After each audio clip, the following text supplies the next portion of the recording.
Olá, boa tarde. Bem-vindos a mais uma conferência virtual de jovens. Nesta tarde de sábado vamos falar sobre a expectativa da hemofilia, portanto, o que esperam os nossos jovens sobre a hemofilia, expectativas para o futuro, como gerir toda esta ansiedade à volta da patologia. Connosco temos António Almeida, é um dos coordenadores, juntamente com o Frederico Cardoso, do Comitê de Jovens da APH, e também temos o Dércio, um representante de Moçambique, da Associação Angolana de Moçambique, perdão, a Associação Moçambicana de Hemofilia. Contamos com alguns participantes também de Angola, neste caso o Kaunda, obrigado. Como oradores hoje temos então o Frederico e o António, vamos ter uma conversa de certa forma informal, ou seja, tipo uma mesa redonda em que vamos abordar a hemofilia, o quanto ela vos interfere nas vossas vidas. Se recordarmos assim, longe vão os tempos em que pouco ou praticamente nenhumas terapêuticas existiam há uns anos atrás, portanto, e a evolução das terapêuticas da hemofilia foi muito espaçada, até que nos últimos anos houve de facto uma evolução consistente e que nos permite ter, de certa forma, uma qualidade de vida bastante superior em relação aos tempos idos, tipo do Nuno, ou eu, que também passamos por essa transição. Chegamos aos dias de hoje e essa qualidade de vida, fruto da evolução da terapêutica, é substancial e já temos em nosso poder fatores de longa duração, temos terapêuticas não substitutivas, temos também terapia génica que já entra no nosso vocabulário constantemente. E se noutra altura a gestão de uma hemorragia era extremamente difícil, estou-me a recordar, por exemplo, uma hemorragia num tornozelo durava dias e dias a conseguir estancar-se, era preciso, portanto, uma imobilização, e com isso havia uma qualidade de vida dos pacientes que era bastante inferior àquela que vocês têm hoje. Então, para falarmos um pouco, o que é que vocês têm em memória da hemofilia nas vossas vidas? Desde quando é que vocês se recordam que a hemofilia passou a fazer parte das vossas vidas? Algum de vocês quer comentar? António? Eu posso começar, Fred, se não Queres começar? Sim, na boa. Vamos começar pelo alfabeto. António. Desde quando é que eu tenho memória? Sim. Eu diria, se calhar, assim, quando já era mais perto da adolescência, se calhar desde os 12, ou seja, um pouco antes de começar a me aplicar a mim próprio. Tenho memória de um pouco disso, que eram os meus pais que me faziam. E depois fui ao Mas das idas ao hospital? Idas ao hospital? Não, eu fazia em casa. Já fazias em casa? Sim. Já em casa? Sim, recolhíamos já aos anos. Recolhíamos tratamento no hospital, na farmácia, se fosse proximidade ou o centro que tivesse a ser seguido, dependendo da possibilidade. E depois, na altura, os meus pais que faziam, depois aprendi a fazer eu. E a partir daí foi sempre eu. Desde os 14, que comecei a fazer. Exato. Também te recordas desses tempos, Fred? Estás-me a ouvir? Na altura foi porque os bebés há um ano têm que tomar uma vacina e naquela altura, quando me injetaram, não fizeram pressão depois, como nós costumamos fazer. Pronto, e aí depois formou-se um hematoma no dia seguinte fiz as análises e foi por volta do ano de idade que me diagnosticaram com hemofilia. Mas depois, a partir daí, quando ela se começou a estar mais assente na minha vida, quando eu comecei a notar mais, foi, por exemplo, com 6 anos de idade, ou 7, quando uma pessoa entra para o primeiro ano, para a escola primária, onde aí vamos ter que conviver com outros rapazes da mesma idade que nós e que também têm as mesmas brincadeiras que nós, aí é que eu começo a sentir, ok, espera lá, que se calhar o que eu tenho aqui é diferente. Pronto, e é habituar-me e depois também começa a ser um grande fardo quando nós sentimos, por exemplo, chegamos a casa e temos a nossa mãe para nos dar a medicação, não somos nós, ainda estamos assim meio dependentes das coisas. Acho que é aí quando nós começamos a sentir mais que temos que nos preocupar mais com a nossa saúde, com a hemofilia, para podermos ter uma vida social estável e tudo mais. Pronto. Mas é ali a entrar para o primeiro ano e quando, por volta dos 14 que tu falaste, António, quando já nos começamos a picar sozinhos, pronto, é isso. Hoje em dia a malta começa mais cedo. Sim. Há miúdos aí Mas que antigamente, vão lá com mais mas coragem. na minha altura ainda me fazia um bocado de confusão. Sim. Ali, isso depois também depende da pessoa, né? Eu também, quando comecei com 14, estava cheio de medo. Eu a picar-me, não havia confiança Ainda nenhuma. lembro que a associação fornecia-nos certos materiais para nós podermos picar no plástico para aprendermos. Terem testes, né? Para fazerem a prática. Eu acho que foi. A mim eu fui logo com a Marta, logo no campo de férias e foi logo direto. Não. Pois isso, eu acho que isso aí foi. Não, mas ficou bem, ele estava lá. Ajudou imenso. Sim. Eu estava aterrorizado, mas ficou bem. Ter esse encontro de jovens ajudou imenso. Sim. E esses eventos fazem falta? Vocês consideram que fazem falta os eventos da... Totalmente. Considero... Seja para nós nos integrarmos com pessoas com a nossa doença também, ou e mesmo com outras que não têm, com as outras pessoas normais, vai? E mesmo também para aprender esse tipo de desenvolver esse tipo de atividades, neste caso automedicarmos, não é? E também que, de certa forma, tomaram a noção de que havia outros miúdos, como vocês. Sim.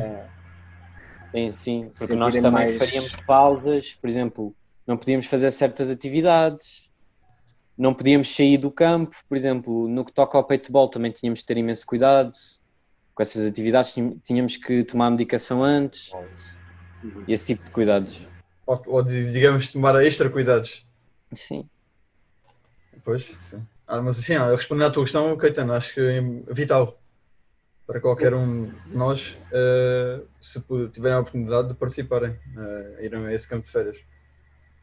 Eu lembro que a todos os presentes que podem fazer as perguntas que entenderem, podem dirigi-las por escrito ou então pedir permissão para fazer a pergunta em direto, uma vez que estamos numa conversa entre os oradores, portanto, estão à vontade para fazer questões ou se quiserem também, de certa forma, partilhar alguma experiência que tenham tido nesse sentido.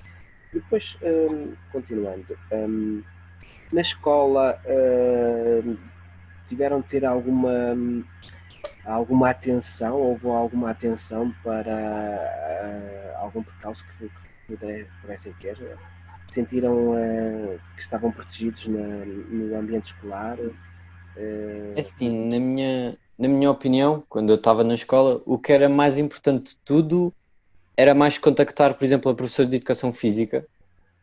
Por exemplo, imagino que eu sou uma pessoa que, por exemplo, não quero que as outras pessoas saibam, ou assim, por exemplo, as pessoas que estão na minha turma. Se eu fosse uma pessoa que não gostasse que as pessoas soubessem, era mais contactar logo a professora, só saber a setora de Educação Física. Pronto. Quando eu era mais novo, eu era assim, eu não gostava que, tipo, por exemplo, tivesse pessoas da minha turma que soubessem, porque tinha vergonha. Mas pronto, depois à medida que fui crescendo, fui sabendo que se calhar era melhor os meus amigos saberem e, por exemplo, ter alguém da associação que faça uma palestra, por exemplo, à minha turma e possa informar os meus colegas, os meus professores. Mas sim, foi mais ou menos assim que eu tratei ao longo Porque ao início uma pessoa, pelo menos eu, falando por mim, ao início, por exemplo, sentia algum certo vergonha ou diferença, porque depois estava a brincar com os meus amigos e não era a mesma coisa. Ou tinha alguém em cima de mim, um contínuo ou um professor, era diferente. E vocês sentem que a necessidade de contar ou omitir a patologia, quais são os prós e contras? O que vocês sentem em relação a isso? Costumam contar a toda a gente que se relacionam convosco ou não? Eu pegando aí também um bocado no que o Fred disse, quando era mais novo também era um pouco assim, se bem que depois eu acho que não sei se como é que me faziam passar a informação, mas meus pais de alguma forma chegavam aos professores, a maior parte dos professores que eu tive sabiam o que eu tinha e arranjavam, havia sempre algum dia, sei lá, mundial de alguma coisa, ou algum dia em especial que não sei porque queriam mencionar. E depois toda a turma ficava a saber, portanto, mas também tinha vergonha, ou seja, não era eu que dizia, era mais por os professores. Eles é que, pronto, e depois comecei-me a habituar. Hoje em dia, amigos faço questão de informar. Agora, pessoas que eu não conheço, se não falo também. Agora, mas, no entanto, se eu tiver um acidente e se alguém vier ajudar que eu não conheço, também, se estiver consciente o suficiente, também obviamente que vou informar. Ou então se andas sempre com o cartãozinho contigo. Tenho cartão, mas é na carteira. É isso. Sim, tenho. Isso é Mas pegando na tua pergunta, Caetano, eu acho que na minha opinião uma pessoa começa-se a perceber que a opção correta é contar à medida que vai crescendo. Porque ao início uma pessoa às vezes fica com um bocado de vergonha, mas à medida que nós vamos crescendo e vamos aceitando, aí é que a única opção correta que nós devemos tomar é mesmo contar a quem nos acompanha na vida, aos colegas, a tudo. Acho que isso é o melhor. Tem aqui uma questão, tinham vergonha porquê?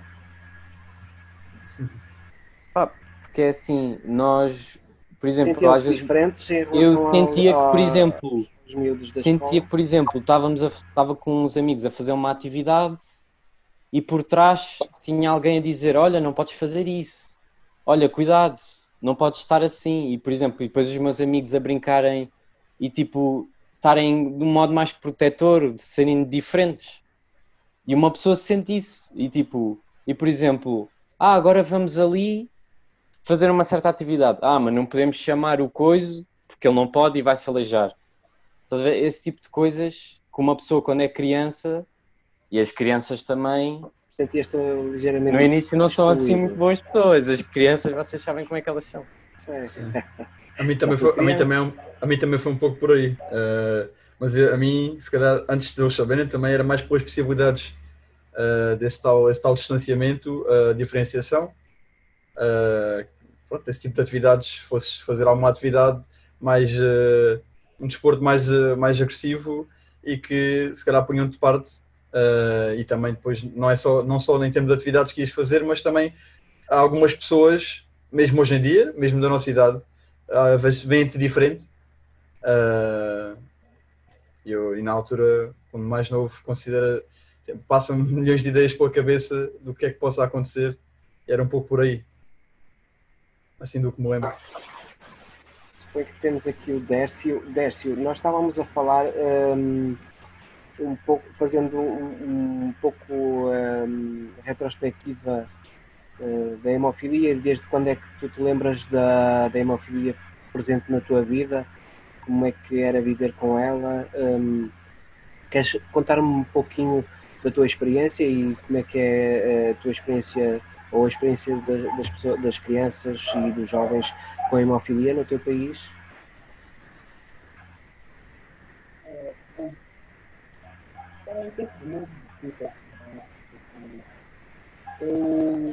Eu cresci com meus avós e não podia fazer quase todas as brincadeiras, meus amigos, jogar futebol, eu não podia, porque podia machucar quando eu jogava, sofria dores, não conseguia dormir, né? Até que tive de interromper a escola, porque eu estava meio distante de casa. Tive de interromper a escola, porque sempre não tinha meios de transporte, para a escola. Eu tinha que caminhar muito. Sempre tinha inchaço nos joelhos e por isso é forte. Estamos com algumas dificuldades em escutar o Dércio, está em Moçambique. É natural que a conexão não seja tão boa como é que temos aqui. Estás-me a ouvir, Dércio? Sim, perfeitamente. Estavas a dizer que tinhas dificuldades em chegar à escola, portanto não tinhas meio de transporte. E isso afetou a tua ingressão na escola, portanto, como é que tens resolvido a situação? Ou como é que resolveste a situação até aos dias de hoje? Bom, no momento não tinha como, só tinha de interromper a escola. E um desses tive um certo problema no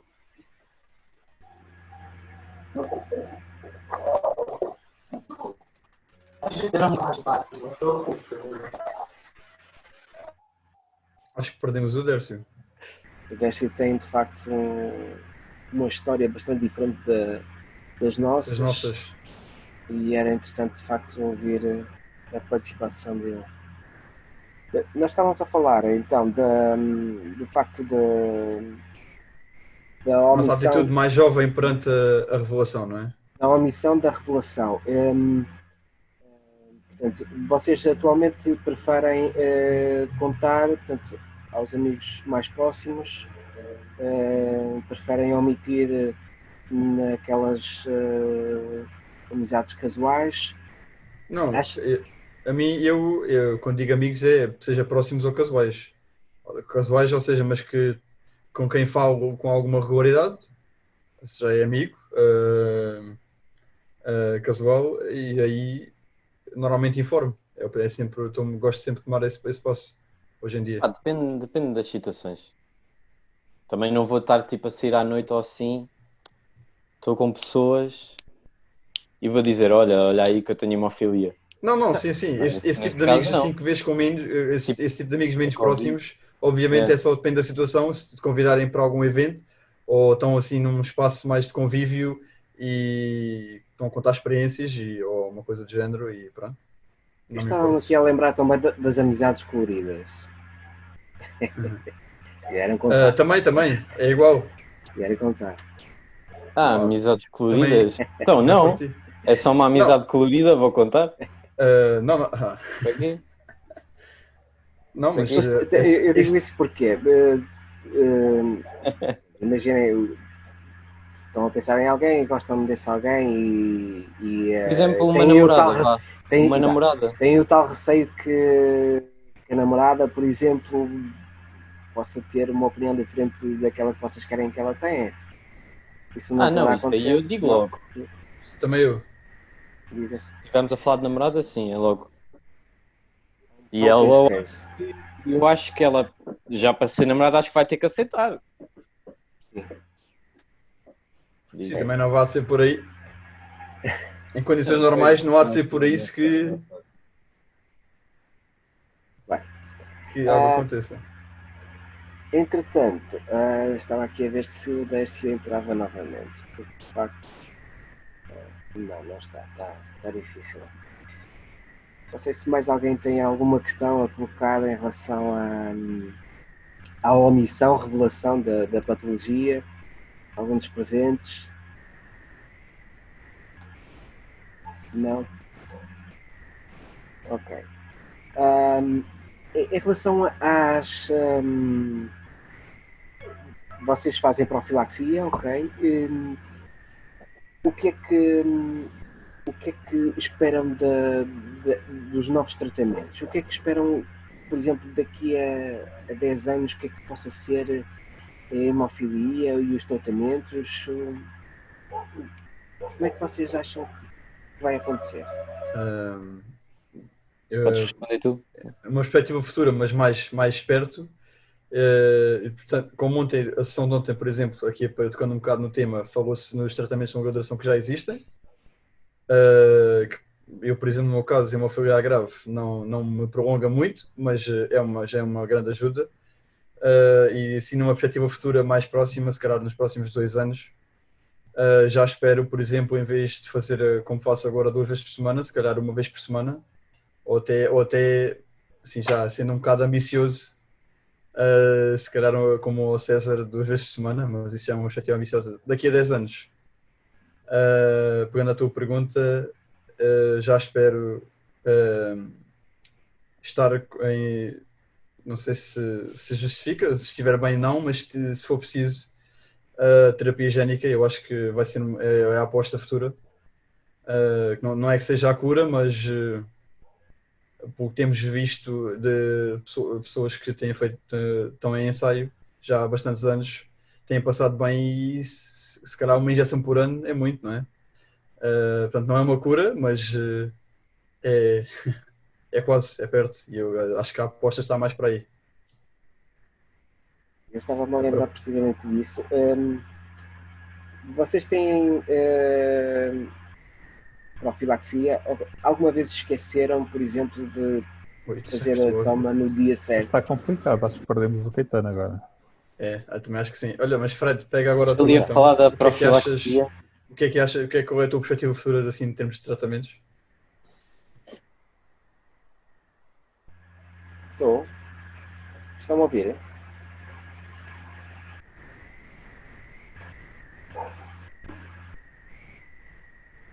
Envolvidos em termos de tratamento, por exemplo, eu também troquei, agora em vez de estar a tomar 3 vezes por semana, tomo apenas 2, sei que é menos uma dose, mas também tomar 3 vezes por semana é completamente diferente, já é uma grande evolução. E, por exemplo, em certos congressos, em certos workshops, também ouvimos cada vez mais a falar. Houve uma vez também já me lembro de ouvir a falar, por exemplo, tomar como aos diabéticos, mas isso aí já deve ser ainda muito mais para a frente. Mas para já, por exemplo, passar só a tomar 1 vez por semana já era um grande passo. Para mim... Portanto, seria a tua expectativa futura para daqui a 10 anos? 1 vez por semana? Sim. Subcutânea não digo, mas se calhar 1 vez por semana. Okay. Estão a ouvir? Eu não sim, sei agora se sim, bem-vindo de volta. Não sei se... Ok, já regressei. Vocês estavam a falar de facto das terapêuticas que poderiam ainda evoluir um pouco mais. Injeções subcutâneas até já existem para os pacientes com inibidores. Há ainda outros produtos também a serem testados por essa via também. Portanto, deixa-me aqui admitir o Décio novamente, ver se conseguimos falar com ele outra vez. De facto, tem havido grande evolução nesse sentido e vocês estão atentos a isso? Preocupa-vos, por exemplo, alguma terapêutica que seja nova e que não tenha... vocês têm algum receio, algum efeito adverso que possa surgir numa terapêutica nova que... No que toca a inibidores, por exemplo, né? Inibidores é um facto. Sim. Mas, por exemplo, no que toca a isso é sempre um risco que nós corremos sempre. Mas também para estar no mercado também há estudos e há uma baixa probabilidade de criar inibidores, pois também depende do fármaco. Mas... Também, obviamente há uma preocupação, eu também mudei como o Fred há pouco tempo, eu tenho a ideia de ser à volta de 1 ano, será um pouco menos, passei a fazer 2 vezes por semana, na altura também, quando foi feita a proposta, também obviamente mencionaram no risco de anticorpos, havia uma preocupação, mas a realidade é que o medicamento que eu estava a tomar em qualquer altura, mais à frente, iria ser descontinuado. Portanto, há sempre... ia ter que mudar.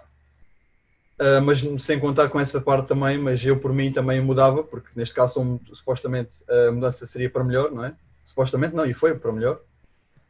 felizmente, mas obviamente essa hipótese também em perspectivas futuras para uma nova adaptação, quando se mudar de tratamento, provavelmente se calhar vou mudar para outro, há sempre essa preocupação, mas o risco não é muito grande e eu normalmente tenho sempre a tendência de aceitar, de aceder à terapêutica, à nova. Entretanto, algum dos presentes quer partilhar alguma... Eterno, posso só colocar uma questão? Sim? Eu queria fazer aqui uma pergunta ao António, ao Fred, ou qualquer um dos outros presentes, uma vez que nós, o tema aqui é mas nós vivemos num mundo diferente do que era há 10 anos atrás, do que era há 15, e certamente daqui a 10 anos, que com as expectativas que se falam vão ser diferentes. E só também curiosidade, qual era a vossa posição se surgisse um tratamento que vos possibilitasse, surgisse um medicamento, um tratamento farmacêutico que vos possibilitasse apenas fazer uma administração de 15 em 15 dias, mas sendo novo, é um tratamento que tem que ser testado. Qual era a vossa posição, a vossa expectativa? Qual era a vossa reação? Ofereciam-se, estudavam, punham logo de parte, esperavam que isso fosse adotado por mais alguém? Não estou a falar num teste zero, não, estou a falar depois de um medicamento já testado e aprovado pelas instituições legais. Qual seria a vossa posição? Mudariam como estão a mudar agora com estes novos tratamentos? Qual seria a vossa atitude? A mim, também pegando um pouco também no que foi falado ontem, ou seja, não haveria necessidade, se não houvesse necessidade daquela urgência de ter que mudar, se eu estivesse bem com o que estava, a terapêutica que estava a usar, não sei se mudava assim de repente, se calhar esperava um bocado, continuava a fazer a minha, e depois de se calhar um ano, se calhar, não sei, meses, tudo depende, consideraria, voltava a considerar, a estudar a hipótese. Seria um pouco por aí, por a necessidade e por o meu bem-estar. Não sei, Fred, como é que lidavas? É assim, no que toca, por exemplo, se for um medicamento novo, imagina, ele já foi aprovado, se o medicamento já foi aprovado, já passou a fase de teste, já passou tudo, por isso eu acho que na altura se calhar optaria por experimentar o novo. Claro que depois, antes disso, iria ter uma grande conversa com a doutora para me poderem explicar o medicamento, por exemplo, a probabilidade de criar inibidores e tudo mais, mas eu acho que tentaria optar por essa opção. Sim, Agora já ouvimos. Estavas a contar, há bocado estavas a contar a tua experiência com os tratamentos e com a escola. Queres voltar a pegar nisso, uma vez que a tua chamada caiu?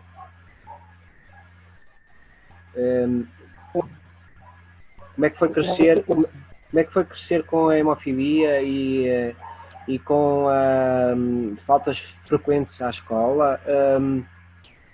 Como é que lidavas com isso?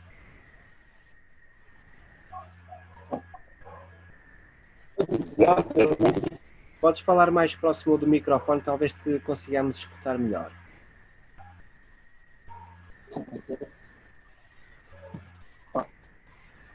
Eu diria que foi difícil para mim, para a escola e brincadeiras, assim. Eu estava sempre doente, não podia fazer coisas pesadas e não podia também percorrer caminhos longos para a escola, porque a minha escola era bem distante da casa, né? E mesmo dentro da escola, por causa do joelho, sempre doía. E foi em 2018, quando tive uma recaída muito grave por causa do joelho, levado ao hospital da minha comunidade. E lá fizeram uma cirurgia Aí tive uma hemorragia muito grave. E tinha de me transferir para o Hospital Central de Maputo, aqui na cidade. E foi daí que fui diagnosticado com portador da hemofília B. E daí, no ano passado,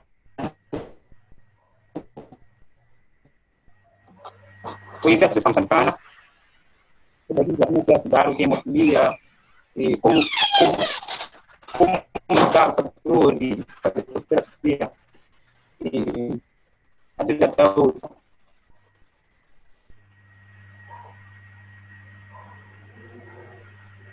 Acho que percebi em parte, algo percebi só algumas partes do que eu disse. Eu fui diagnosticado muito tarde, não foi, Caetano? Sim, e estávamos a escutar e eu também tive Tinha tido algumas lesões, entretanto veio para Maputo e aí acho que no hospital daí é que foi diagnosticado, não é? Tive alguma dificuldade em escutar, não sei. Bom, estávamos nós a falar então das expectativas para daqui a 10 anos. Vocês acham que, portanto, estávamos a falar de facto das terapêuticas, como é que já tinham de certa forma referido que esperavam uma melhoria na terapia para vocês e para todos nós? Tem em perspectiva mais alguma coisa? Acham que a cura será efetivamente possível? Se for, não. Ainda deve faltar um bom bocado. Muito tempo ainda. Também acho que Já sim, não acho que será para É as só lá para os nossos filhos ou assim uma cura. Para já ainda não. ainda não. se calhar quando tiver a tua idade, Caetano, se calhar já sabe-se falar de alguma coisa desse género, penso eu. Que isto, o mundo hoje em dia evolui a uma velocidade brutal. Mas não, estou a falar a sério. Mas para daqui a 10 anos, por exemplo, não vejo isso a acontecer. Não pode ser, não estou a dizer que não aconteça, mas não tenho essa perspectiva, isso em mente. Entretanto, não sei se mais alguém quer colocar alguma questão, que seja mesmo, pode abrir o microfone e colocá-la. Não? Pronto. Este foi o webinar relacionado com as expectativas da hemofilia. Recordo que amanhã às 18h30 teremos o webinar com o mesmo tema, mas para as portadoras com hemofilia. Vai ser gerido pela Marta Moreira. Para hoje, resta-me agradecer de facto à Octafarma, à Rocha e à Takeda o apoio que nos deram para este webinar. E espero vê-los amanhã novamente. Um abraço para todos. Fiquem bem. Tchau. Um abraço, Caetano. Muito obrigado. Tchau. Adeus a todos. Tchau, pessoal. Tchau, Chico. Tchau.